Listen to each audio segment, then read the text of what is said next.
Salve, torcida tricolor! Chegando aqui no canal do Lessa com mais informações. Se tem notícia, você sabe que encontra aqui no canal do Lessa. Então já vai deixando o like, já chega deixando o like.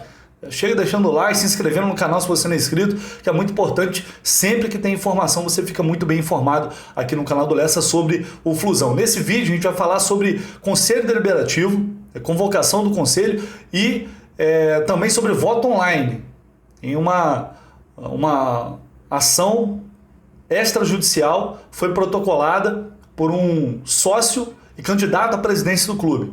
A gente vai falar sobre isso aqui, cobrando essa questão do voto online. Eu vou explicar essa situação a vocês. Antes, porém, eu queria falar de um fato que ocorreu na live pós-jogo aqui no canal, depois de Olímpia e Fluminense, da eliminação da Libertadores, em que eu fiz uma citação que vários veículos acabaram repercutindo ontem, o Netflu, Explosão Tricolor, do meu amigo Vinícius, enfim. De uma coisa que eu realmente falei, mas que tinha um contexto ali, né? Somente a fala isolada, ela dá a entender uma coisa que eu não quis dizer naquele momento. Todo mundo estava de cabeça quente, enfim. Que é sobre o presidente Mário Bittencourt ser centralizador, então ele toma as decisões, então que assuma a responsabilidade também numa derrota como essa, numa eliminação vexatória como essa, assim como quando ganhar o Fluminense for campeão, ele também vai receber elogios. Né? Porque quem centraliza tudo, quem toma as decisões, tem um ônus e bônus disso. Né? Então quem quer fazer uma crítica justa e equilibrada tem que criticar quando for o caso, quando achar necessário, que é o meu caso em relação a isso, e elogiar também quando de fato houver algo que justifique. Né? Pelo menos eu tento sempre fazer isso, tento sempre agir da maneira correta e equilibrada. E aí nessa fala eu citei que o Paulo Angione não dá entrevista, o Fluminense tem um diretor de futebol que não dá entrevista, não porque ele não quer. E eu falei isso em vários vídeos já, né, sobre o Paulo Angione. Não tem nada a ver com ele não querer dar entrevista e nem com não poder. Né? Não é que ele não pode dar entrevista, que tem uma ordem expressa lá do presidente Paulo Angione não pode dar entrevista. Não é isso. Ele tem autonomia como diretor executivo dentro do clube para tomar diversas decisões. É claro que a última palavra, principalmente sobre os assuntos mais importantes, alguns não saem da sala da presidência, eu já falei sobre isso, é do presidente. Né? E ele é subordinado ao presidente como outros funcionários. Só para esclarecer aqui isso, porque deu a entender algo que eu não quis dizer naquele momento. Né? Não é que o Paulo não tem autonomia para tomar decisões ou para dar uma entrevista, enfim. É claro que ele tem que alinhar isso com a presidência, com a assessoria. Ele pode até falar, do nada, se ele quiser der na cabeça, ele pode até falar, se falar uma besteira, ele vai ser cobrado, enfim, como acontece em qualquer outro lugar. Mas eu só quis dizer que tudo é centralizado na figura do presidente. É ele quem dá entrevista coletiva, é ele quem fala com a imprensa, somente ele. Em outros clubes a gente vê a coisa mais descentralizada. A gente vê diretores falando um pouco mais com a imprensa, se posicionando ao invés do presidente. A gente lembra que quem tem a memória boa, lá atrás, o Paulo Angione sempre botou o cara na reta, principalmente na gestão Pedro Abad, em que ele desaparecia, ele sumia, se escondia, e o Paulo Angione assumia a responsabilidade. Então é só para deixar isso bem claro e justo, porque passou principalmente pelo print, porque o print você não tem um contexto, e tinha um contexto ali. Passou uma impressão que eu não desejava naquele momento, então eu preciso ser justo como eu sempre tento ser, principalmente com o Paulo Angione, que é um profissional correto, né, que tem a sua importância no Fluminense e sempre me tratou corretamente, então estou apenas fazendo o mesmo. É um profissional que tem 40 anos aí de estrada, um cara que é extremamente experiente no futebol, que vive isso há muito tempo, então apenas para ser justo fazendo essa retificação aí, beleza, pessoal? Então vamos embora, seguindo o papo aqui, porque já rendeu demais. Vamos falar aqui de uma ação extrajudicial que foi protocolada no último dia 14 pelo sócio Ademar Arraes, que é pré-candidato à presidência do Fluminense para o próximo pleito, que se avizinha aí no final do ano.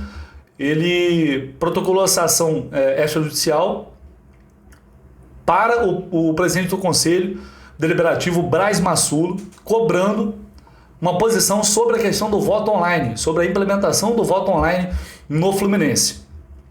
No documento, o Arraes diz que abre aspas, muito estranha a postura do presidente do clube em relação ao voto online, pois ele, que é advogado, antes da sua eleição, não ventilou qualquer dúvida sobre a possibilidade do voto online, nem a existência de qualquer empecilho, fecha aspas.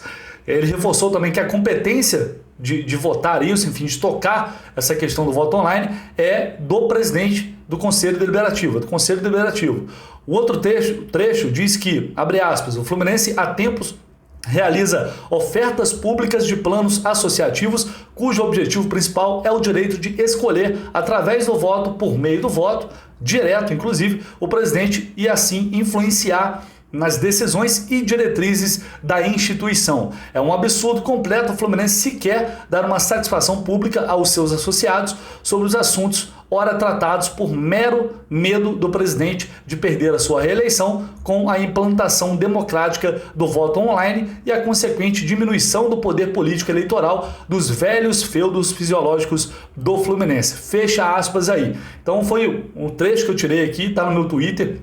Eu vou deixar o link aqui no comentário fixado para vocês, tá? Porque aí vocês podem clicar e já vão ser direcionados diretamente lá para a página que tem todo o documento, a ação extrajudicial, são 4 páginas que estão lá para você pode ler na íntegra.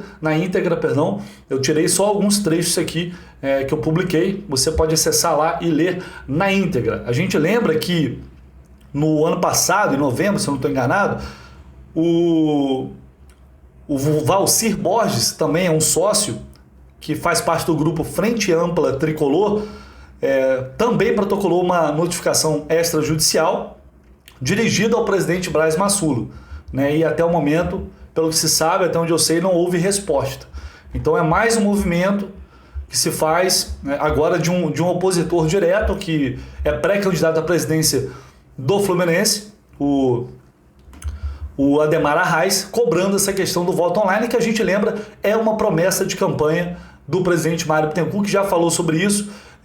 Está sendo feito um estudo, enfim, para saber se há questões judiciais que podem impactar aí, né, nessa questão do voto online, pelo menos na versão, né, oficial da diretoria, o próprio Mário já falou sobre isso.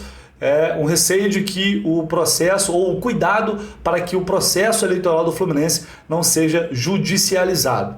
Foi isso que foi falado numa entrevista coletiva dele, não sei se foi esse ano ou se foi ano passado, acho que foi ano passado. Mas enfim, tá aí o link, vou deixar aqui o link no comentário fixado para vocês lerem lá na íntegra, quem quiser, o documento. Então é mais um movimento aí de um sócio do Fluminense. Claro que agora tem interesse direto na eleição, o Ademar Arraes, que é um opositor, cobrando essa questão do voto online, que de fato é uma promessa de campanha do presidente. Muita gente está cobrando isso já faz tempo e até agora o Conselho não se manifestou sobre isso. Assim como ainda não conseguiu votar o orçamento para este ano, que já está muito mais que atrasado. A gente já está no final do março, já era para ter ido para o ar há muito tempo. Então o Conselho fez uma convocação nesta sexta-feira, né, para uma reunião presencial no dia 29 de março de 2022,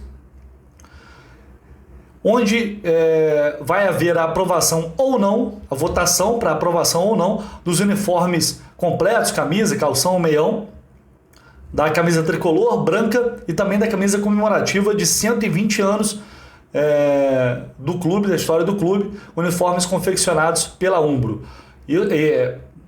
Essa aqui é a pauta 1. A pauta 2, assuntos gerais. E pauta 3 tem aqui os uniformes os uniformes vão ficar expostos no salão nobre do clube para que os conselheiros possam